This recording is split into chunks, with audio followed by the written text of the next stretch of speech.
अस्सलाम वालेकुम दोस्तों, मैं हूं आपका होस्ट मोहम्मद अहमद और आप देख रहे हैं मेरा channel how to the sturdy.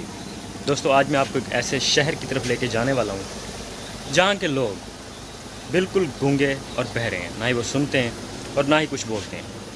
जी, ऐसा शहर मौजूद है इस दुनिया पे, ठीक है। लेकिन फिर भी वो कुछ बोलते भी नहीं और सुनते भी नहीं है। वो हमें फिर भी कुछ पैगाम देना चाहते हैं। वो क्या कहना चाहते हैं हमसे, आज हम यही जानने उनके शहर जा रहे हैं। तो आइए आपको उस शहर लेके चलते हैं। जी दोस्तों, मैं इस वक्त पहुंच चुका हूं उस शहर में। यहाँ पे बहुत सारे लोग हैं जो आए हुए हैं मिलने उन लोगों से जो ना ही बोल सकते हैं और ना ही सुन सकते हैं।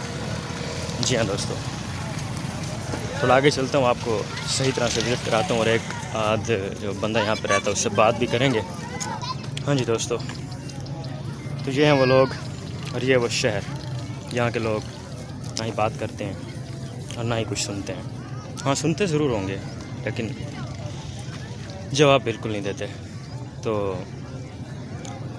आइए वो इनसे जानते हैं कि आखिर ये हमें क्या सिखाना चाहते हैं।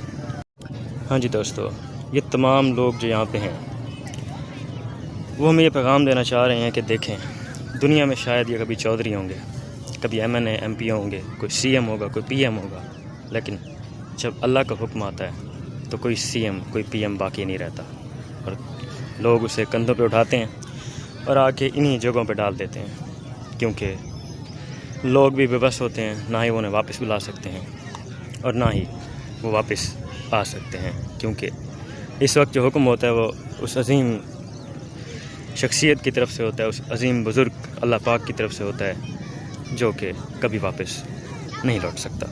क्योंकि अल्लाह पाक का हुक्म एक बार आ जाए तो उसे वापस नहीं लौटाया जा सकता। अल्लाह पाक सबकी कब्रें आसान करे। अल्लाह ताला हमें भी हक सच के साथ चलने की तौफीक अता फरमाए। आमीन सुम आमीन। कुल्लु नफ्सिन ज़ाइक़तुल मौत। दोस्तों, आज 10 मुहर्रम अल हराम है। आज हज़रत इमाम हुसैन अलैहिस्सलाम की शहादत का दिन है। इसलिए सारे अपने प्यारों की कब्रों पे आते हैं और आके यहाँ पे कुछ पढ़ते हैं। लेकिन ये ट्रेंड ख़त्म होना चाहिए। आलमोस्ट मैं कहता हूँ हर दिन आएँ, हर दिन अपने प्यारों से मिलें और उनके लिए कुछ ना कुछ पढ़ के उन्हें ज़रूर बख्शा करें, ठीक है।